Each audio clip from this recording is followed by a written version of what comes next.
The airfield lay hidden in a quiet valley, surrounded by rolling fields dusted with the pale glow of moonlight. From a distance it looked abandoned, dark, silent and still. But within the hardened shelters and underground bunkers, a pulse of controlled urgency ran through every corridor.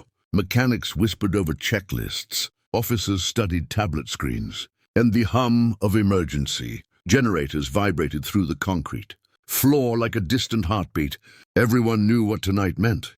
Captain Arsen Kovalenko walked toward his jet with deliberate steps, his boots tapping softly against the asphalt.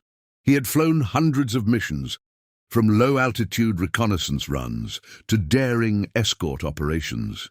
Yet tonight felt different. Not necessarily more dangerous. Every mission carried that weight, but heavier somehow. More important. The kind of operation that could change the rhythm of a whole front line. He paused beside the aircraft, resting his gloved hand on the cold metal of the fuselage. The engineers had already fueled, armed, and inspected it twice over. Even so, Arsen leaned down and ran his eyes along the wing, checking for anything out of place. Old habits were hard to break. An aircraft could be sleek, fast, and deadly, but it was also unforgiving. One loose panel, one overlooked bolt, one misread detail could mean the difference between a clean landing and a memorial photograph. "Everything's green," said Myla, the lead mechanic, her voice low but steady. She had grease on her cheek and a wrench tucked into her sleeve pocket. "She'll carry you there and back." Arsen nodded. "Let's make sure of it." He climbed the ladder, settling into the cockpit, with the practiced ease of a man who had repeated this ritual hundreds of times. The seat embraced him like an old friend, firm, familiar, and unyielding. He buckled in, fingers dancing over switches, feeling the aircraft come alive beneath him. The displays flickered, stabilized, and poured information across the screens. Temperatures, pressures, coordinates, numbers he knew better than his own pulse. The canopy hissed shut. The outside world became distant, muffled, and sealed behind reinforced glass. Inside, it was just Arsen and the mission. A voice crackled in over the headset. "Strike one, wind speed stable. Runway cleared. You are go for takeoff." Engines thundered. The jet trembled like a restrained predator. Arsen pushed the throttle forward. The aircraft surged ahead, wheels screaming against the pavement until they lifted free of the earth. The quiet airfield vanished below him, replaced by the endless dark sky, the beginning of a mission that would test every skill he possessed.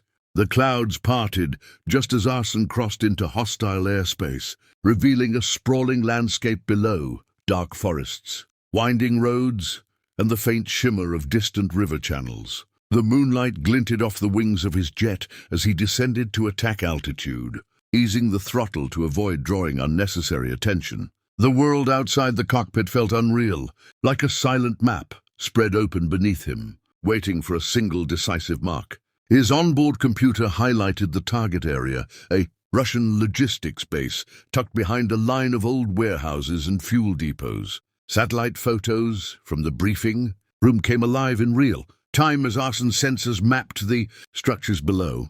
He recognized the arrangement instantly. A command post in the center, ammunition storage to the north, fuel trucks lined up like dominoes along the southern edge. One chain reaction, he knew, could cripple the entire sector. "Strike one, you're approaching target vector." The controller's voice murmured through his headset. Arsen responded with a quiet, "Copy," his focus narrowing as the countdown began. The first alert flashed on his display, a radar sweep. Enemy surveillance had caught a glimpse of him and was already searching for a lock. Arsen dipped lower, skimming the treetops, letting the natural terrain shield him. Branches blurred beneath him like rushing shadows. He banked sharply and broke through a patch of thin cloud. Suddenly the base was right there, sprawled beneath him in perfect, vulnerable clarity. Trucks moved like insects. Guards patrolled the perimeter, unaware of the silent fate soaring toward them. Arsen steadied his hands, hovering over the release controls. His heartbeat slowed. In these moments, calm wasn't a luxury, it was survival. "Target acquired," he whispered to himself. He armed the payload. The jet's internal systems chimed, acknowledging the lethal command. He aligned the reticle over the fuel depot. knowing it was the keystone of the entire operation. Then release. The aircraft shuddered lightly as the bombs detached, spiraling downward with deadly precision. Arsen pulled the jet into a steep climb, engines roaring as he sought altitude and safety. A second later, the world below erupted. A blooming inferno swallowed the depot, followed by chain explosions as fuel trucks ignited one after another. Shockwaves rippled outward. Fire consumed the logistics hub, turning carefully stacked supplies into pillars of smoke. Sirens blared across the base. Panic spread like lightning. Arsen didn't look back. He didn't need to.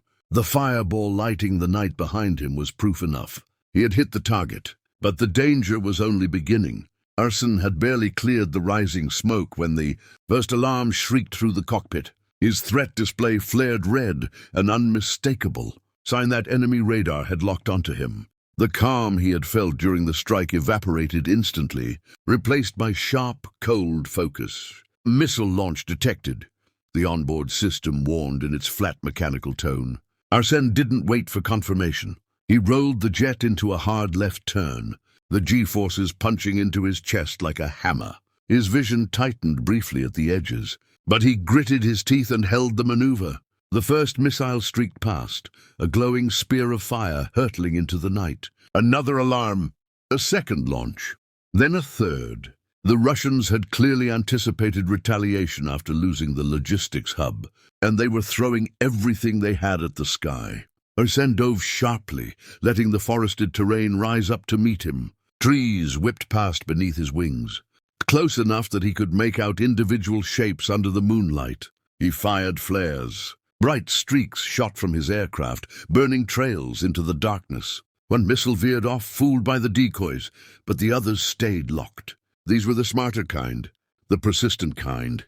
"Come on," Arsen muttered, wrestling the control stick as the jet trembled violently. He pulled up, then immediately twisted into a barrel roll, pushing the aircraft far beyond what the engineers would have called safe. But safety was no longer an option.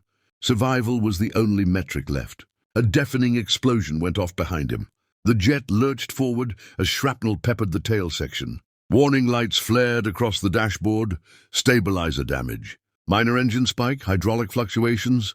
Nothing fatal, but far from comforting. Arsen forced a steady breath. Panic would kill him faster than any missile.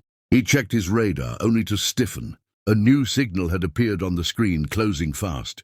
A hostile fighter. The silhouette marked on his display suggested a modern air superiority jet, faster and more agile than the missiles he'd just dodged. It was coming in hot, and it was hunting him specifically. Arsen pushed the throttle to the limit, the damaged engine growling in protest. The fighter gained on him anyway. He switched to evasive combat mode, hands tense, muscles ready. He could feel the enemy pilot's intent. The silent battle of wills beginning long before the first shot was fired. Not today, Arsen breathed. But the sky was closing around him, and the odds were turning against him fast. The hostile fighter closed in with predatory precision, its radar lock drilling into Arsen's cockpit like an invisible spear. His threat display pulsed urgently, warning tones blending into a frantic continuous alarm. He angled his damaged jet downward, hoping terrain masking would break the lock. But the enemy pilot matched every movement with expert control. A voice crackled in Arsen's headset, static, faint, barely intelligible. "Strike one. You are close to shield sector.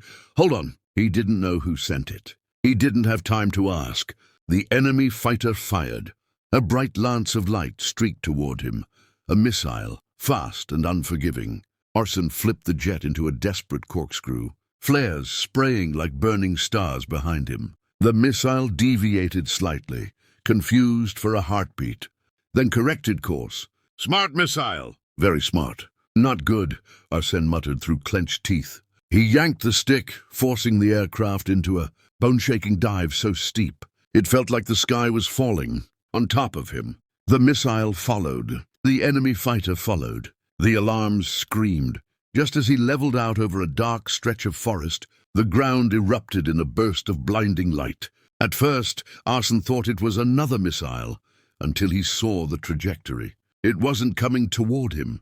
It was coming from below, A hidden Ukrainian air defense battery, concealed beneath camouflage netting and forest cover, had finally come online. A single missile launched upward with the speed of a rising comet, slicing through the night. The enemy fighter tried to break away, banking hard, but it was too close, too committed to the chase. The defensive missile intercepted it in a violent burst of fire, breaking the hunter apart mid-turn. Arsen saw the explosion reflected in his canopy, a flaming arc that spiraled down into the forest. A shock of relief coursed through him, almost dizzying.